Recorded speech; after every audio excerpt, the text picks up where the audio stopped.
اب میرے بھائیوں سب ٹاپک نمبر 6 وہ ہے رمضان کے روزوں کی سحری اور افطاری سے متعلق فقہی احکام و مسائل. یہ بہت کریٹیکل ہیں. تو یہ سحری اور افطاری کے فقہی احکام و مسائل, یہ عموماً فقہ کا لفظ جب بولا جاتا ہے تو اس سے مراد کوئی فقہ الاحناف یا فقہ حنفی نہیں ہوتا, بلکہ یہ فقہ الاسلام ہے. فقہ عربی میں کہتے ہیں ٹرو انڈرسٹینڈنگ کو, سمجھ بوجھ کو, کسی بات کو صحیح طریقے سے اس کی تہ تک پہنچنے کو. اسی کانٹیکسٹ میں بخاری اور مسلم دونوں میں حدیث موجود ہے, اور مشکات میں اس کا نمبر ہے 200. حضرت معاویہ ابن ابی سفیان رضی اللہ تعالیٰ عنہ روایت کرتے ہیں کہ آپ صلی اللہ علیہ وآلہ وسلم نے فرمایا, اللہ تعالیٰ جس کے ساتھ بھلائی کا ارادہ فرماتا ہے اسے دین کی فقہ عطا فرما دیتا ہے, دین کی سمجھ عطا فرما دیتا ہے. اور ساتھ ہی فرمایا وَإِنَّمَا أَنَا قَاسِمٌ وَاللَّهُ يُعْطِي, اور میں تو صرف تقسیم کرنے والا ہوں, عطا فرمانے والی ذات تو اللہ کی ہے. یعنی یہ علم دین ہے, سمجھ بوجھ اللہ تعالیٰ کی طرف سے ہے, اور میں جو لوگوں میں ڈسٹریبیوٹ کر رہا ہوں دین کا نالج تو اللہ کی عطا سے کر رہا ہوں. تو یہ اسی پر امام بخاری نے باب بھی باندھا ہے کہ اللہ تعالیٰ جس کے ساتھ بھلائی کا ارادہ فرماتا ہے اسے دین کی سمجھ عطا فرما دیتا ہے. اور یہی وہ آدھا ٹکڑا ہے جس کو بیان کرتے ہیں کہ آپ صلی اللہ علیہ وسلم رزق بھی تقسیم کر رہے ہیں, لوگوں کو اولاد بھی دے رہے ہیں, اور وہ کہتے ہیں دیکھیں جی یہ حدیث ہے کہ اللہ تعالیٰ دیتا ہے میں تقسیم کرنے والا ہوں. یہ دین کے کانٹیکسٹ میں بات ہو رہی ہے. اس حوالے سے میرا ایک پورا الگ سے ایک کلپ بھی چڑھا ہوا ہے بڑا ڈیٹیل, جسے شوق ہو تو وہ یوٹیوب پہ دیکھ سکتا ہے. سحری اور افطاری سے متعلق یہ جو فقہی احکام و مسائل ہیں ان کو ڈیڈکٹ کرنے کے لیے میں کل 17 صحیح الاسناد احادیث ڈسکس کروں گا, اور یہ میں نے 17 کا عدد لیا ہے کہ اہل سنت اور اہل تشیع کا اجماع ہے دن رات میں فرض نمازوں کی تعداد, جو رکعتوں کی تعداد ہے وہ 17 ہے. فجر کے 2 فرض, ظہر 4, عصر 4, مغرب 3 اور عشاء کے 4. یہ 17 حدیث کل 3 ٹاپکس کے اندر ڈسکس ہوں گی. پہلی 7 احادیث جو ہیں وہ سحری سے متعلق, اگلی 5 افطار سے متعلق, اور اس سے اگلی 5 جو ہیں وہ پرٹیکولرلی افطاری کا جو ٹائم کا اختلاف ہے سنی اور شیعہ کا, اس پہ میں انشاءاللہ حق بات جو ہے وہ بیان کروں گا. یہ 17 احادیث ایک انٹلیکچوئل ترتیب کے ساتھ میں نے جمع کی ہیں. ان تمام احادیث کے نمبرز انشاءاللہ میں پرائمری کتاب سے نہیں بلکہ سیکنڈری کتاب جو ہے مشکات المصابیح, جسے میں نے ڈکلیئر کیا ہے مشکات از دا انسائکلوپیڈیا آف حدیث, اہل سنت کی مین سٹریم کی کل کم از کم 13 کتابوں کے یہ نوٹس ہیں. بخاری, مسلم, جامع ترمذی, سنن ابی داؤد, نسائی, ابن ماجہ, الموطا امام مالک, مسند احمد, اور المستدرک للحاکم, سنن الکبری البیہقی, اور باقی کتابوں میں سے یہ نوٹس ہیں 6294 احادیث, 6294 احادیث. 3 PDF ہماری ویب سائٹ اہل سنت پاک.com پر شیخ زبیر لیزئی رحمہ اللہ تعالیٰ کی تحقیق اور تحکیم کے ساتھ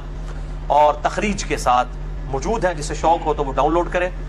اس میں اس کے نمبرز کے تحت فٹ نوٹ پہ آپ کو پرائمری کتابوں کے نمبر بھی اور ان پہ حکم لگے ہوئے بھی انشاءاللہ تعالیٰ مل جائیں گے. تو یہ میں مشکات میں نے الگ سے لیکچر بھی دیا ہے, مسئلہ نمبر 111B مشکات المصابیح کا مکمل تعارف, وہ ضرور دیکھیں.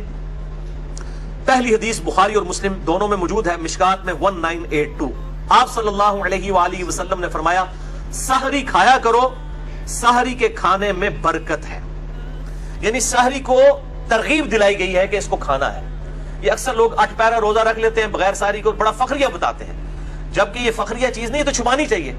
سحری کھا کر روزہ رکھنا یہ برکت کا باعث ہے,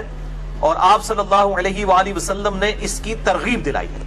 اسی کانٹیکسٹ میں دوسری حدیث ہے صحیح مسلم کی مشکات میں 1983. آپ صلی اللہ علیہ وآلہ وسلم نے فرمایا ہمارے اور اہل کتاب کے روزوں میں فرق ہی سحری کھانے کا فرق ہے. یعنی یہود و نصارہ کی مخالفت کرنی ہے, وہ بغیر سحری کے روزہ رکھتے ہیں, تم سحری کھایا کرو. وہ رات کو ہی مطلب کھا پی لیتے ہیں, صبح کے وقت نہیں اٹھتے, اور پھر اگلے دن اس طرح روزہ رکھتے ہیں ابھی بھی. اور جو مسلمان ہیں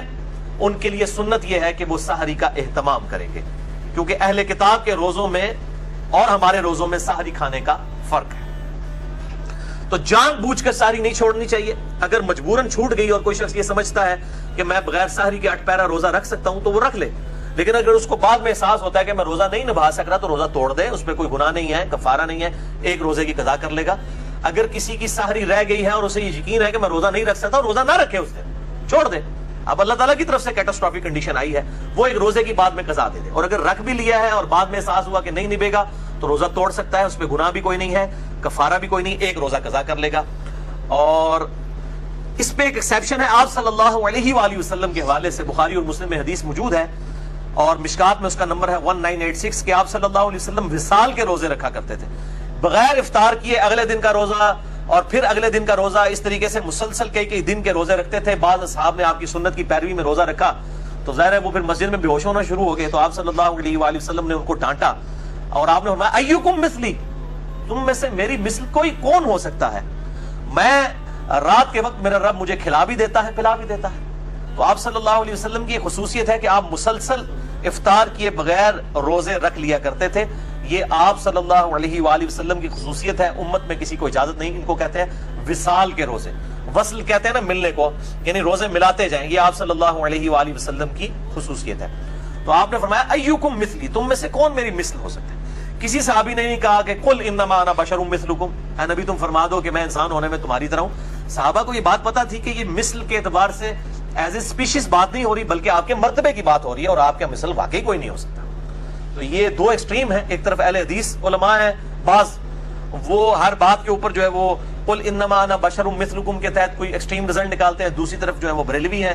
اور وہ مطلب اس آیت کو پڑھنے کو آپ صلی اللہ علیہ وآلہ وسلم کی توہین سمجھتے ہیں۔ دونوں ایکسٹریم کے اوپر ہیں، درمیان کا راستہ یہ ہے کہ آپ صلی اللہ علیہ وآلہ وسلم کے مرتبے میں کوئی مثل میں نہیں ہے، لیکن جو سپیشیز ہے آپ انسان ہیں، انسان ہونے کے اعتبار سے آپ صلی اللہ علیہ وآلہ وسلم کی مثل باقی انسان ہے، لیکن مرتبے کی بات نہیں ہے، مرتبے میں تو انسانیت کو ناز ہے آپ صلی اللہ علیہ وآلہ وسلم کی مبارک ذات میں۔ تیسری حدیث سنن ابی داؤد میں ہے، مشکات میں 1998، آپ صلی اللہ علیہ وآلہ وسلم نے فرمایا مؤمن کی بہترین سحری کھجور کھانا۔ یہ کھجور صرف افطاری کے لیے نہیں ہے، سحری کے لیے بھی ہے سنت، اور بلکہ اس کے اندر بڑی طاقت ہے۔ ایک کھجور کے اندر آپ سمجھ لیں تقریباً 2 روٹیوں کے برابر کیلوریز موجود ہوتی ہیں طاقت کے اعتبار سے۔ تو سحری کے وقت کھجور کھا لی جائے طاقت کے لیے بڑی اچھی چیز ہے، اور دوسرا اگر دہی کا استعمال کیا جائے تو پھر دن کے وقت پیاس کے معاملے میں اللہ تعالیٰ کی طرف سے عافیت رہتی ہے۔ یہ فزیکل فینومینا آف نیچر ہے، جو لوگ دہی کا اہتمام کرتے ہیں سحری کے اندر، پھر دن کے وقت پیاس کے معاملے میں ان کے لیے آسانی ہو جاتی ہے۔ چوتھی حدیث سنن نسائی میں ہے، موقوفاً سیدہ حفصہ رضی اللہ تعالیٰ عنہا سے، یعنی ان کا قول ہے، مشکات میں 1987 حدیث کے فٹ نوٹ کے اوپر شیخ زبیر علی زئی صاحب نے اس کی تحقیم کی ہوئی ہے کہ سیدہ حفصہ کہتی ہیں جو شخص طلوع فجر سے پہلے روزے کی نیت نہ کر سکے یا نیت نہ کرے تو اس کا کوئی روزہ نہیں ہے۔ یہ رمضان کے روزے کی بات ہے۔ اگر فجر کا وقت شروع ہونے سے پہلے یعنی ختم سحری سے پہلے اس نے روزے کی نیت کی، یعنی رات کو ڈاواں ڈول تھا، شاید سفر پہ جانا تھا یا کوئی اور عذر تھا، اب وہ رات کو اس کو کلیئر نہیں تھا میں روزہ رکھوں گا یا نہیں رکھوں گا، تو اب اسے فجر کا وقت شروع ہونے سے پہلے نیت کرنی ہوگی۔ ویسے تو ہم رات کو جو سوتے ہیں وہ ہماری نیت ہوتی ہے، وہ یہ نہیں ہے کہ کوئی آپ نے کوئی زبان سے نیت کرنی ہوتی ہے، دل کے ارادے کا نام ہے، نیت کے بغیر تو کوئی کام بھی نہیں ہوگا۔ بخاری اور مسلم کی متفق علیہ حدیث ہے، بخاری کی پہلی حدیث یہی ہے اور مشکات کی بھی پہلی حدیث یہی ہے، انما الاعمال بالنیات، اعمال کا دار و مدار نیتوں پر ہے، لیکن نیت زبان سے نہیں کرنی ہوتی۔ جب ہم وضو کرنے لگتے ہیں تو کیا زبان سے نیت کرتا ہوں، نیت کرتا ہوں اس وضو کی خاص واسطے نماز عشاء کے، نہیں، دل کا ارادے کا نام ہوتا ہے۔ تو نیت دل کے ارادے کا نام ہے، اور یہ جو دعا جو ہے وہ نیت کی مشہور ہے، یہ بالکل جعلی جھوٹی فیبریکیٹڈ ہے۔ وَبِصَوْمِ غَدٍ نَوَيْتُ مِنْ شَهْرِ رمضان، میں رمضان کے کل کے روزے کی نیت کرتا ہوں۔ کل کا روزہ کیا، وہ روزہ تو آج کا ہوتا ہے، کیونکہ رمضان کے اندر تو مغرب کے بعد سے ہی جو ہے وہ دن شروع ہو جاتا ہے۔ ابھی دیکھیں آج شعبان کی 30ویں تھی، لیکن ہم نے قیام اللیل کیا ہے کیونکہ رات رمضان کی مغرب کے بعد شروع ہو چکی ہے، کل انشاءاللہ تعالی پہلا روزہ ہے۔ تو وہ بالکل جعلی دعا ہے، بالکل ثابت نہیں، کسی ضعیف روایت میں موجود نہیں ہے۔ تو یہ فرض روزے کی نیت رات کو ہونا وہ ڈیفالٹ میں ہوتی ہے، یہ ضروری ہے۔ ہاں اس شخص کے لیے جو اب ڈاواں ڈول ہے میں کل سفر پہ جاؤں گا یا نہیں جاؤں گا، پھر اس کو فجر سے پہلے ذہن میں نیت کو حاضر کرنا ہوگا۔ البتہ نفلی روزے کی نیت کا کوئی نہیں ہے مسئلہ، نفلی روزے کی نیت آپ ظہر سے پہلے بھی، زوال آفتاب سے پہلے بھی کر سکتے ہیں۔ اسی کانٹیکسٹ میں صحیح مسلم میں حدیث ہے، مشکات میں 2076 کہ اما عائشہ رضی اللہ تعالیٰ عنہ کہتی ہیں کہ آپ صلی اللہ علیہ وآلہ وسلم بسا اوقات گھر تشریف لاتے اور پوچھتے کچھ کھانے کے لیے ہے، ناشتے کے لیے، تو میں کہہ دیتی یا رسول اللہ کچھ بھی نہیں، تو آپ فرماتے چلو ٹھیک ہے میں آج پھر روزہ رکھ لیتا ہوں، یعنی بغیر کھائے پیے، اور نیت بھی اس وقت کی نفلی روزے کی۔ اور سیدہ عائشہ کہتی ہیں آپ روزہ رکھ لیتے اور بسا اوقات کسی کی طرف سے کوئی گفٹ آ جاتا ناشتے کے طور پر، تو آپ صلی اللہ علیہ وسلم اسی وقت اپنا روزہ افطار بھی کر لیتے کہ چلو ناشتہ آ گیا تو روزہ توڑ بھی دیتے، اور پھر نفلی روزہ ظاہر توڑ دیں گے، اس کی نہ کوئی قضا ہے نہ کوئی کفارہ ہے۔ یہ حنفیوں کا بالکل باطل موقف ہے، جو عبادت خود نفلی ہے اس کا قضا اور کفارہ کیسے ہو سکتا ہے، واجب تو ہے نہیں ہے۔ تو نفلی روزہ کو جان بوجھ کے بھی توڑ دے، نہ قضا ہے، نہ کفارہ ہے، نہ کوئی گناہ کا کام ہے۔ البتہ فرض روزہ اگر کوئی جان بوجھ کر توڑے گا تو میں پچھلی دفعہ اس کے کفارے کے حوالے سے ڈسکشن کر چکا ہوں۔ تو یہ نفلی اور فرض روزوں کا فرق سمجھیے گا۔ 5ویں حدیث بھی بخاری اور مسلم دونوں میں ہے، مشکات میں 2001۔ اما عائشہ رضی اللہ تعالیٰ عنہ کہتی ہیں کہ آپ صلی اللہ علیہ وآلہ وسلم احتلام کی وجہ سے نہیں بلکہ کسی اور وجہ سے، اور سیدہ عائشہ نے یعنی وہ پردے میں بات کی، یعنی میاں بیوی کے ازدواجی تعلق کی وجہ سے آپ صلی اللہ علیہ وآلہ وسلم جب طلوع فجر اس حال میں کرتے کہ آپ جنوبی ہوتے، یعنی آپ پر غسل فرض ہوتا۔ اب احتلام والا معاملہ تو اس سے بھی زیادہ کریٹیکل ہے، وہ تو انسان کے اختیار میں بھی نہیں ہے۔ آپ صلی اللہ علیہ وآلہ وسلم اپنی بیویوں سے ازدواجی تعلق کی وجہ سے یعنی پری پلانڈ، آپ کو پتہ بھی ہوتا کہ میرے پہ غسل فرض ہے، آپ رات کو غسل کر کے نہ سوتے بلکہ اسی طریقے سے سو جاتے، اور صبح اس حالت میں اٹھتے کہ آپ جنبی ہوتے اور ختم سحری بھی ہو چکا ہوتا، یعنی طلوع فجر بھی، یعنی آپ نے سحری بھی نہیں کی ہے اور غسل بھی نہیں اتارا ہوا، تو آپ صلی اللہ علیہ وسلم اسی حال میں روزہ رکھ لیا کرتے۔ یعنی روزہ رکھنے کے لیے جنبی شخص کا غسل اتارنا ضروری نہیں ہے، بغیر غسل اتارے بھی وہ سحری کھا کے روزہ رکھ سکتا ہے، فجر کا وقت داخل ہونے کے بعد غسل کر لے، یا اگر فجر کا وقت داخل ہونے کے بعد اٹھائے تو 8 پیرا روزہ رکھنا چاہ رہا ہے تو بعد میں غسل اتار لے، جس طرح آپ صلی اللہ علیہ وآلہ وسلم کے کیس میں ہوا۔ اور یہ بڑی ڈیٹیل حدیث بخاری اور مسلم میں ہے کہ حضرت ابو ہریرہ یہ فتویٰ دیا کرتے تھے کہ جس پہ غسل فرض ہو جب تک غسل نہیں اتارے گا وہ شخص روزہ نہیں رکھ سکتا۔ تو اس کے جواب میں اما عائشہ نے جب یہ حدیث سنائی تو سیدنا ابو ہریرہ نے اپنے فتوے سے رجوع کیا۔ اب حضرت ابو ہریرہ رضی اللہ تعالیٰ عنہ آپ صلی اللہ علیہ وآلہ وسلم کی وفات کے 30 سال تک بعد میں بھی یہ غلط فتویٰ دیا کرتے تھے، اور جب سیدہ عائشہ سے ان کو یہ بات پتہ چلی تو انہوں نے رجوع کیا۔ تو اگر امام ابو ہریرہ سے کوئی حدیث چھپی رہ سکتی ہے جو سب سے بڑے محدث ہیں تو امام حنیفہ سے بھی کوئی حدیث چھپی رہ سکتی ہے۔ کہتے نہیں امام حنیفہ کو غلطی لگی، بھائی حضرت ابو ہریرہ جو سب زیادہ حدیثیں روایت کرنے والے ہیں ان تک حدیث نہیں پہنچی، وہ یہ فتویٰ دیتے تھے کہ جس پہ غسل فرض ہو وہ بغیر غسل اتارے روزہ نہیں رکھ سکتا، تو اور کسی کو غلطی کیا نہیں لگ سکتی؟ بڑے سے بڑے شخص کو بھی غلطی لگ سکتی ہے۔ اور امام مالک کا جو قول ہے کہ آپ صلی اللہ علیہ وآلہ وسلم کی قبر مبارک کی طرف اشارہ کر کے کہتے تھے کہ اس صاحب قبر کے علاوہ کوئی روئے عرض پہ ایسا شخص نہیں ہے کہ جس کی ہر بات مقبول ہو، سوائے ان کی ہر بات مقبول ہے، کوئی مردود نہیں۔ اور پھر فرمایا کرتے ہیں ان کے علاوہ کوئی ایسا شخص نہیں ہے کہ جس کے ساتھ اختلاف نہ کیا جا سکے، ہر شخص سے اختلاف ہو سکتا ہے سوائے آپ صلی اللہ علیہ وآلہ وسلم۔ 6ٹھی حدیث بھی بخاری اور مسلم دونوں میں ہے، مشکات میں 680۔ سیدنا بلال رضی اللہ تعالیٰ عنہ طلوع فجر سے پہلے اذان دیا کرتے تھے رات کے وقت میں، تو آپ صلی اللہ علیہ وآلہ وسلم نے اپنے اصحاب سے فرمایا کہ بلال طلوع فجر یعنی جو ختم سحری ہے اس سے پہلے اذان دیتا ہے، بلال کی اذان تمہیں کھانے پینے سے نہ روکے، یعنی وہ لوگوں کو اٹھانے کے لیے اذان دیا کرتے تھے۔ عرب میں اب بھی ہوتی ہے، یہاں پر بھی اہل حدیث حضرات دیتے ہیں اذان، یعنی صبح کاذب کے وقت میں، صبح صادق سے پہلے اذان دیا کرتے تھے۔ تو فرمایا کہ اس کی اذان تمہیں کھانے پینے سے نہ روکے جب تک ابن ام مکتوم اذان نہ دے، سحری کھاتے رہو۔ اور راوی کہتے ہیں ابن ام مکتوم نابینا صحابی تھے، جب تک ان کو کوئی بتاتا نہیں تھا کہ فجر کا وقت داخل ہو چکا ہے تو وہ اذان نہیں دیتے تھے، ان کی ذمہ داری تھی کہ وہ اذان دیا کرتے تھے فجر کا وقت داخل ہوتے ہی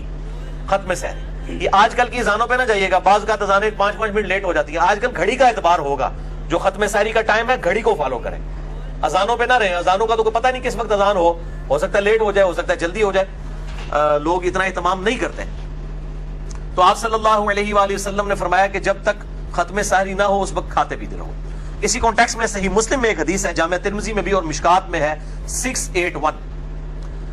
کہ آپ صلی اللہ علیہ وسلم نے فرمایا اذان بلال یعنی صبح کاذب کے وقت جو اذان دیتے ہیں تمہیں سحری کھانے سے نہ روکے، لیکن جب روشنی افق پر پھیل جائے یعنی صبح صادق ہو جائے، وہ ٹیولائٹ سا جو ظاہر ہوتا ہے، تو کھانے پینے سے رک جاؤ، یعنی جب ختم سحری کا وقت ہو، طلوع فجر ہو، فجر کا وقت شروع ہو جائے تو پھر کھانے پینے سے رک جاؤ۔ اسی کانٹیکسٹ میں قرآن حکیم میں آیت ہم پہلے ڈسکس کر چکے ہیں، سورۃ البقرہ آیت نمبر 187، وَكُلُوا وَاشْرَبُوا حَتَّى يَتَبَيَّنَ لَكُمُ الْخَيْطُ الْأَبْيَضُ مِنَ الْخَيْطِ الْأَسْوَدِ، اور کھاؤ اور پیو یہاں تک کہ صبح کا جو فجر کے وقت، من الفجر، فجر کے وقت رات کا جو سیاہ ڈھورا ہے وہ صبح کے سفید ڈھورے سے ممتاز نہ ہو جائے، یعنی نیچے سفیدی نظر آتی ہے اور اوپر رات کا سیاہ ڈھورا، جب یہ بالکل واضح ہو جائے اس وقت صبح صادق یعنی ختم سحری اور طلوع فجر ہو جائے گا، کھانا پینا اس وقت روک دو۔ 7ویں حدیث سنن ابی داؤد میں ہے، مشکات میں 1988، آپ صلی اللہ علیہ وآلہ وسلم نے فرمایا، یہ بہت کریٹیکل حدیث ہے، اس سے بڑے لوگوں نے غلط رزلٹ نکالے ہیں۔ آپ صلی اللہ علیہ وآلہ وسلم نے فرمایا، جب تم میں سے کوئی اذان فجر سنے اور کھانے پینے کا برتن اس کے ہاتھ میں ہو تو وہ اپنی ضرورت پوری کر کے اس کو نیچے رکھے۔ اس پہ امام ابو داؤد نے باب باندھا ہے کہ برتن ہاتھ میں ہو اور انسان اذان سنے تو اس وقت کیا کرے، یعنی اگر کھا پی رہا تھا اور اسی دوران اذان شروع ہوئی، اس اذان سے مراد ہے کہ ختم سحری ہوگی، تو پھر وہ جو ہاتھ میں کھانا موجود ہے سامنے برتن میں اور پانی، اس سے فوراً سحری اپنی مکمل کر لے۔ لیکن یہ اس صورت میں ہے کہ وہ آلریڈی سحری کر رہا تھا، یہ نہیں کہ ایک بندے نے روٹین بنائی ہوئی ہے کہ وہ آخری 2 منٹ میں اٹھ کے سحری کرتا ہے، اس کے لیے نہیں ہے، کیٹاسٹروفک کنڈیشن کے لیے۔ اور بعض لوگ تو ایسے ہیں جو مطلب آدھا گھنٹہ پہلے سحری کر لیتے ہیں، پھر انتظار میں بیٹھے رہتے ہیں، جیسے ہی اذان شروع ہوتی ہے کہتے ہیں پانی پی لو، جلدی پانی پی لو۔ وہ روزہ توڑ رہے ہوتے ہیں، وہ افطاری کر رہے ہوتے ہیں، وہ سحری نہیں کر رہے ہوتے، ان کو بتا دیں آپ افطاری کر رہے ہیں، روزہ تو آپ رکھ چکے تھے، اب آپ نے فجر کے وقت ہی افطار کر لیا اس کو، یعنی روزہ توڑ دیا۔ میں نے خود یہ آبزرو کیا ہے، 2008 کی بات ہے، میں ایک اہل حدیث مسجد میں اعتکاف بیٹھا اسلام آباد میں، وہاں پہ اجتماعی اعتکاف ہوتا تھا، 500-600 بندے جو ہے وہ اعتکاف کرتے تھے، تو وہاں میں نے یعنی یہ چیز آبزرو کی کہ لوگ سحری پہلے ہی کر کے فارغ ہو جاتے تھے، پھر 15-20 منٹ تک گپے مارتے رہتے تھے، اور جیسے ہی اذان شروع ہوتی تھی سارے کولر کی طرف بھاگتے تھے۔ تو میں نے پھر بڑا شور ڈالا کہ میرے بھائی یہ آپ اس طریقے سے چیزوں سے رزلٹ نکالیں گے، یہ تو اسی طریقے سے جیسے بخاری اور مسلم میں حدیث ہے، ایک شخص نے رکوع کی حالت میں آ کے آپ صلی اللہ علیہ وآلہ وسلم کے ساتھ جماعت میں شامل ہوا، چونکہ آپ کو پیچھے بھی نظر آتا تھا، آپ نے دیکھ لیا، آپ نے اسے فرمایا اندھا ایسے نہ کرنا کہ تم رکوع میں ہی شامل ہوتے ہوئے چلتے ہوئے آئے ہو۔ تو اب آپ صلی اللہ علیہ وآلہ وسلم ایک چیز سے منع فرما دے اور ایک بندہ اس کی روٹین بنا لے اور پھر کہ جی رکوع میں رکعت مل جاتی ہے، اتنا غلط رزلٹ نکال لے، یہ بالکل اسی طریقے سے غلط رزلٹ نکالا ہوا ہے۔ یہ تو ہے اگر کوئی کھا پی رہا تھا اس دوران اذان شروع ہو گئی تو اب اس کو اجازت ہے کہ وہ اس کو کنٹینیو کرے، اور اس میں سحری اور افطاری کے لیے صرف ٹائم اور گھڑی کا اعتبار کیا جائے، گھڑی سٹینڈرڈ ٹائم ہونی چاہیے، اس کو فالو کریں، اور عموماً مؤذن حضرات جو ہے وہ ان چیزوں کا اہتمام نہیں کرتے، اور آج کل تو ہمارے پاس مسلم پرو جو ہے وہ اینڈرائیڈ ایپ موجود ہے، اور اس طریقے سے سلاٹ ٹائم کے نام کا سافٹ ویئر اور چیزیں موجود ہیں، اس سے ٹائم جو ہے اس کو دے کے سٹینڈرڈ ٹائم کو فالو کریں، ٹائم ہو جائے آپ سحری ختم کر دیں، افطاری شروع کر سکتے ہیں جب مغرب کا وقت ہو جائے، اذان ہو یا نہ ہو، اذان کا اس سے کوئی تعلق نہیں، پہلے تو صرف اذان ہی ایک سورس تھا نا لوگوں کو مطلع کرنے کا، اب ہمارے پاس اس سے بھی ایک بہتر سورس ہے، بالکل ٹائنیز ڈیٹیل تک، ہم اذان کے اوپر ریلائی نہیں کریں گے صرف، کیونکہ اذان کی گارنٹی نہیں ہے کہ وہ ٹائم کو دیکھ کے دے رہے ہیں یا نہیں دے رہے، بات احتیاطی بھی ہو سکتی ہے اس حوالے سے۔ تو ایک ایکسٹریم پہ تو یہ لوگ ہیں جو یہ کھانے پینے والا معاملہ جو ہے وہ موقوف کر کے پھر اذان کے وقت پانی پی رہے ہوتے ہیں، اور دوسری ایکسٹریم پہ وہ لوگ ہیں جو اس فیسلٹی کو چھیننا چاہتے ہیں، خصوصاً ہمارے حنفی بھائی، وہ کہتے ہیں نہیں جی جناب جب ٹائم ختم سحری ہو گیا، چاہے ہاتھ میں بھی برتن تھا ادھر ہی نوالا آپ چھوڑ دیں گے، آپ اس کو مکمل نہیں کر سکتے، تو وہ بھی دوسری ایکسٹریم کے اوپر ہے، اور وہ کہتے ہیں یہ کیسے ہو سکتا ہے کہ اب ٹائم ہی ختم ہو گیا تو اب وہ کھانا پینا اب بھی جاری رکھا جائے۔ تو یہ میرے بھائیوں ٹرانزیشن پیریڈ ہے، یعنی انتقالی وقفہ ہے، یہ نہیں ہوتا کہ وہ آج جس طرح کل انشاءاللہ تعالی 3:20 کے اوپر اسلام آباد میں ختم سحری ہے، یہاں پہ 3:17 بنے گی،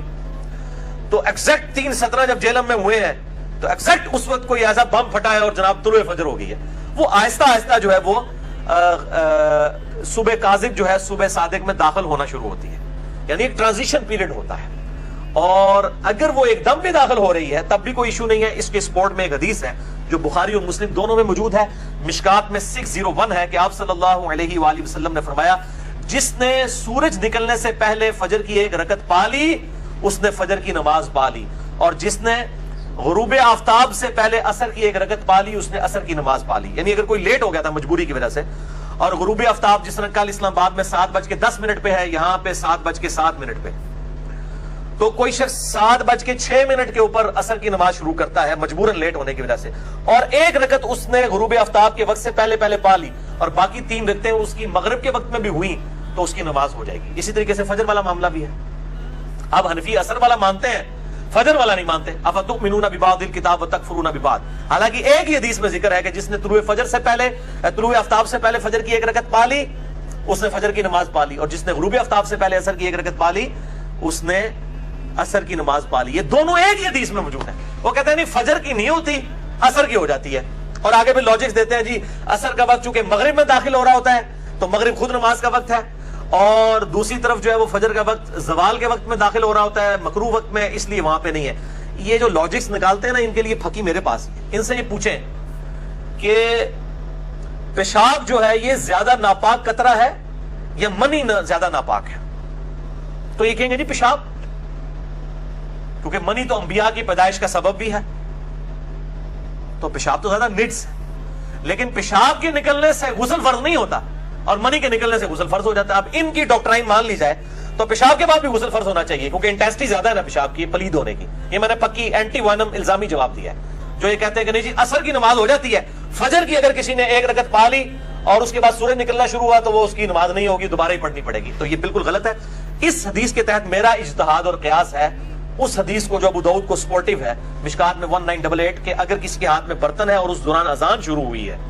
تو وہ کھانا پینا وہ فوراً اپنا مکمل کر لے۔ یہ نہیں ہے کہ 20 منٹ اذانیں ہو رہی ہے تو وہ اٹھے اذانوں کے وقت، آج کل اذانیں ہی بڑی لمبیاں ہوندیاں نے، وہ کہتے ہیں آخری اذان تک کھاندے رہو۔ آخری اذان نہیں پائی جی، ایک اذان جیڑی اس ٹائم دے وچ ہوئی ہے، ایگزیکٹ اس وقت جو سٹینڈرڈ ٹائم کے مطابق، اس اذان کے اندر اندر آپ نے کھانا پینا مکمل کرنا، یعنی 1-1.5 منٹ کے اندر اندر اپنا آپ کو مکمل کریں۔ بالا ہم تو اس طرح کی کوئی حرکت نہیں کرتے، نہ رسک لیتے، ہم تو 10 منٹ پہلے ہی روزہ بند کر دیتے ہیں۔ اتنا رسک لینے کی کیا ضرورت ہے کہ بالکل آپ ایج کے اوپر جا کے سحری والا معاملہ کرنا شروع کر دیں۔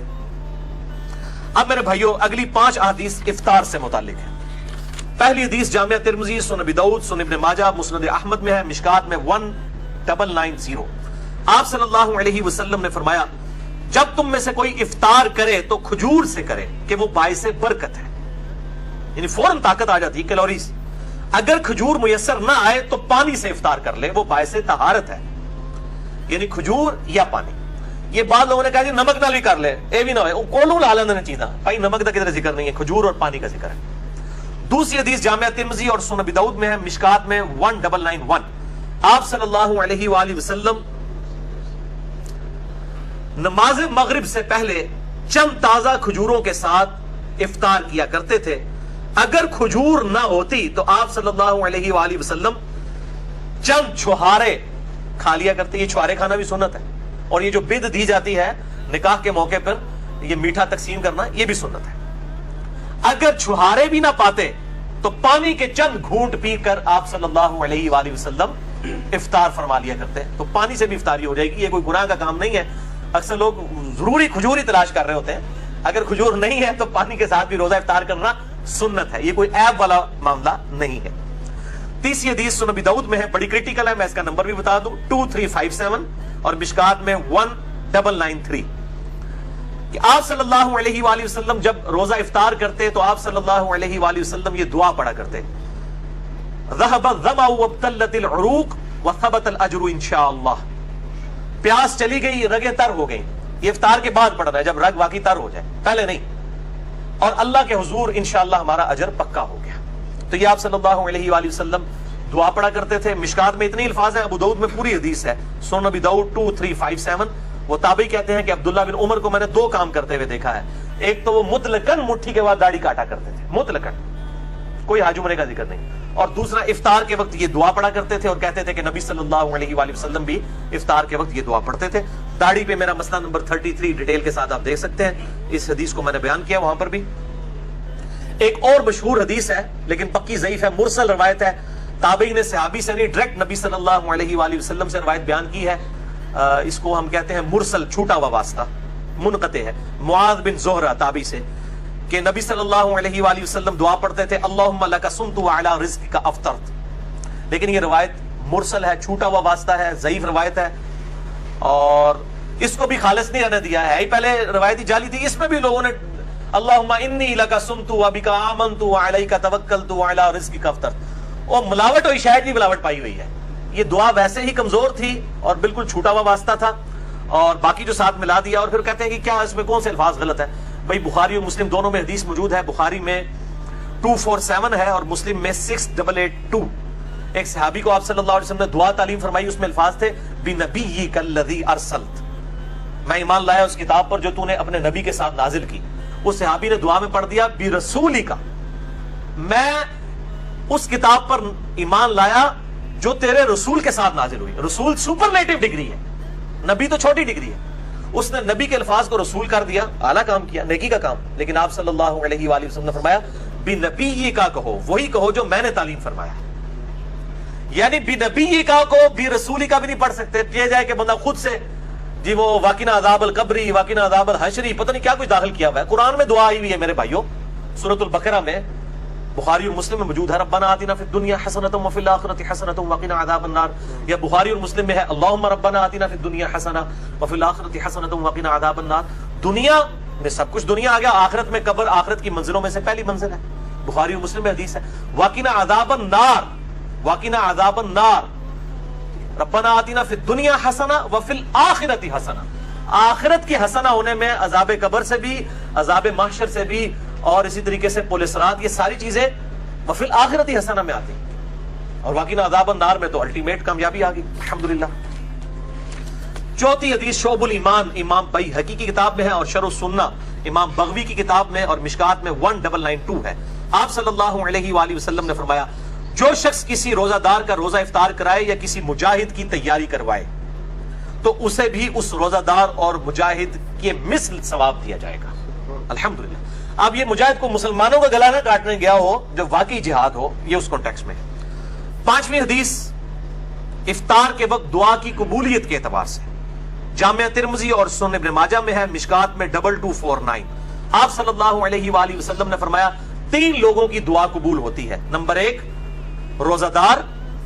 جب افطار کے وقت دعا کرتا ہے، افطاری کا وقت دعا کی قبولیت کا وقت ہے. نمبر 2 عادل بادشاہ کی دعا. نمبر 3 مظلوم کی دعا. بال اس میں کئی ڈیٹیلز ہیں، مثلا نمبر 82 میرا دیکھ لیں، دعا کی قبولیت کن معاملات میں نہیں ہوتی اور کئی معاملات میں ہو جاتی ہے اور کیا ایشوز ہوتے ہیں، وہ الگ سے ایک ٹاپک ہے. اسی کانٹیکسٹ میں ایک اور ضمناً حدیث ہے سنن ابن ماجہ میں 1753 کہ آپ صلی اللہ علیہ وآلہ وسلم نے فرمایا افطار کے وقت کی گئی دعا رد نہیں کی جاتی. وہ اس حدیث میں الفاظ تھے کہ دعا قبول ہوتی ہے، اس میں الفاظ ہیں دعا رد نہیں ہوتی. یہ مشکات میں نہیں ہے، میں نے اس لیے ابن ماجہ کا نمبر بتایا. اور اس حدیث کے راوی کہتے ہیں ابن ابی ملیکہ تابعی کہ عبداللہ بن عمر بن عاص یہ حدیث بیان کیا کرتے تھے اور افطار کے وقت وہ دعا کیا کرتے تھے اللہم انی اسألک برحمتک التی وسعت کل شیء ان تغفر لی. اے اللہ میں تجھ سے تیری رحمت کا سوال کرتا ہوں، وہ رحمت جو ہر چیز کو گھیرے ہوئے ہے، کہ میری مغفرت فرما دے. اس کے علاوہ بھی دعائیں کر سکتے ہیں، ربنا آتنا فی الدنیا والی دعا کر لیں. صبح شام کے اذکار کے لیے آئیڈیل وقت ہے. شام کے اذکار کا آئیڈیل وقت غروب آفتاب سے پہلے ہے، کیونکہ وہ شام کے اذکار ہیں، رات کے اذکار نہیں ہے، شام کے اذکار ہیں. تو سب سے بہتر وقت وہ ہے کہ آپ مغرب اور عصر کے درمیان اور مغرب سے جسٹ پہلے افطار کے وقت صبح شام کے اذکار، وہ بلو کارڈ جو ہمارا ہے وہ کریں.